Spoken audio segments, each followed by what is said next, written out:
Hey guys, Eric and Roth here to talk about the Season 1 finale for Penny Dreadful. This is a show we've been really into here at IGN. It was a short season for America, only 8 episodes. So what did you think of the finale? I liked it. You know, it felt very much like a lead into the next season, though, and I think that anything that's not an anthology series is going to feel a little bit like that. They're going to be setting up things probably for the next season. But this really felt more like a lead-in than a finale in an odd way. A lot was solved, but even more was set up, I thought. You know, I thought it was really good, and the only thing, you know, and it's hard because it sounds like, oh, but you're holding back, is maybe that the penultimate episode the week before was great. It was my favorite of the 8 we've seen so far. I agree. And look, as a whole, I love this series, and I love the season. I think it's great. And so I did really like the finale, but I'd have to agree with you that penultimate episode, we'll say it 15 times. Yes, we're going to make it happen. But it was so fantastic. And I had watched it because I was a little behind. I'd been traveling.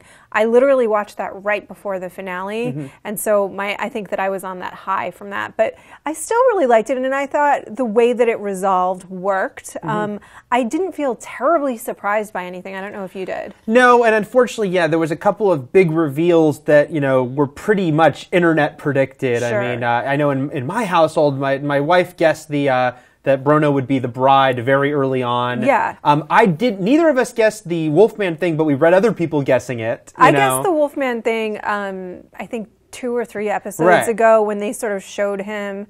I think that it was a series of flashbacks, but basically he woke up. And then plus there was the play, the illusion in the play. Yeah. And he had scratches in his hand. Plus, what else didn't we have? We didn't have the Wolfman. And it doesn't, again, like you said, it's not like it solves everything because there's still so much to know about Ethan alone. Yeah. You know, how the hell did he know what to do to exercise her this week before? Who is he really? Yeah. Because I think that one of the things that became obvious, I didn't mean to cut you off, sorry, but one of the things that became obvious this season was Ethan is playing a character. Right. This person that he's pretending to be isn't who he is, and that became really clear in that mini exorcism sequence. He didn't fully exorcise her, but he calmed the demon. He knew to do this amazing thing, yeah. And, you know, but it certainly worked. Like, Bruna being the bride, I mean, I think it obviously made sense as far as where the story was, but it didn't quite have that gotcha moments I don't know if they wanted to have or not. And I will say, Matt Fowler reviewed it for us. He gave it an 8.5, which is a very positive score, and I'd agree with. That's probably where I am, especially for Penny Dreadful, with, like, the level it's been at.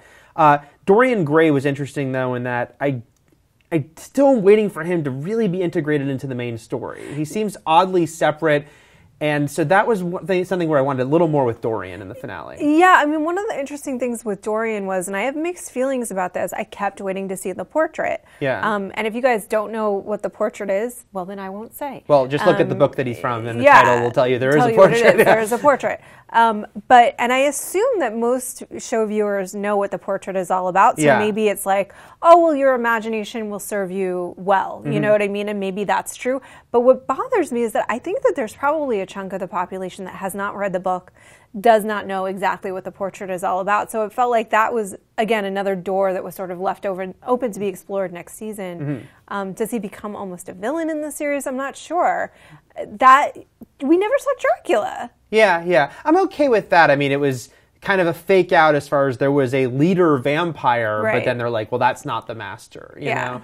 And I am certainly intrigued by, you know, is Dracula the master, whatever you want to call him, is he also the thing that was possessing Vanessa? Or is there 2 separate entities? Is there, let's call it the devil for now, the devil possessing Vanessa, but then there's Dracula with the vampires and they're 2 completely separate things? Or is it all one and the same? Yeah, that's sort of one of the Amunet and I can't say their names, forgive me. But one of the things that I thought was sort of cool and interesting, I just want to say this really quickly. That vampire design is so awesome. It was great, yeah. It is so, so awesome to have scary, horrifying, and they were gorgeously scary vampires. So that was and they got to tear through them, which was awesome, too. That was also awesome. And man, those brides were like just as freaky as they could be. So that was really cool. But yeah, I wondered that, too, and I do think it's separate entities. Although the one that keeps coming to her says, I want you to birth, you know, I want you to birth evil. And then the master wants her to be his bride. So how many things can one woman be to devilish creatures. She's a complex woman. You know what I mean? So I feel like they said that they thought that she was an incarnation of this goddess. And so I feel like Vanessa by herself was an incarnation of this goddess. And that maybe is what called spiritual beings to her. Right. And then she was on top of that possessed. Now, whether the master is the dude that keeps coming to her and making sweet love to her in the middle of the night, I don't know. Yeah. That's a question I have too. I will say that, for me, something that really worked in the finale a lot was the, sort of emotional resolution with Malcolm and Vanessa, because they'd really kind of doubled down in recent weeks on what a bastard Malcolm is, yeah, right? He's And really jerk. Right. We learned how cutthroat he'd been and just how he's really using these people as pawns.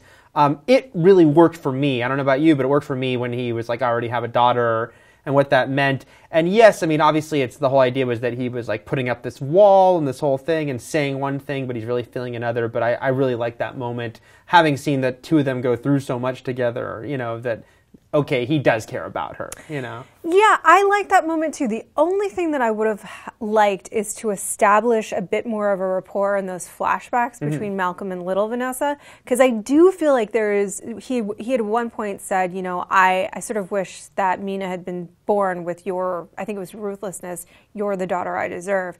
But I feel like what I wanted to see is that at a certain point in their lives, Vanessa was always more his child than his own children, because she was more exploratory, more brazen, more bold, more brash, more likely to survive than his other children. I think I would have liked to see that established a little bit more. I understand that he got that Mina was lost. There really was no Mina left. He wasn't going to get her back. Yeah. And then there was, I'd say the last thing, we talked about the bride, but I did also like the creature storyline, who is, yes, he's separate, but he's so connected to Victor, who's a member of the team, that it all works. Because, he's the tragic monster that he typically is, and when it seemed like he was going to kill that woman but didn't. So I thought that all worked really well. There's so much about the show that I love, but if I had to pick a favorite, it really might be it's Vanessa and the creature. Right. Because first of all, in the book, he does teach himself to read and he can talk. So it's cool to see that. He does look a lot like Robert Smith from The Cure. Yes. A little gothy. Especially when he put on the makeup. But it's so beautifully portrayed. And it's amazing that in one episode you can go from feeling like abhorrent. He's so terrifying when he's dealing with his creator, his dad, Dr. Frankenstein, and then he's just this sad little creature once he's in the theater, and even with his little smile, those moments of joy. And so it's clear that when he's being brutal, he's kind of putting on a show because he's so hurt. I thought it was beautifully done because he's still really dangerous. But he just wanted to bring her an orange. He's human and he wants to be loved. It's just an orange. Like anybody else does. That's right. So we love this show. The finale, while not our favorite episode, certainly lots of great stuff. Let us know what you think in the comments. What are you hoping to see the most in season 2? And we'll have plenty more in Penny Dreadful in months to come. Thanks, guys.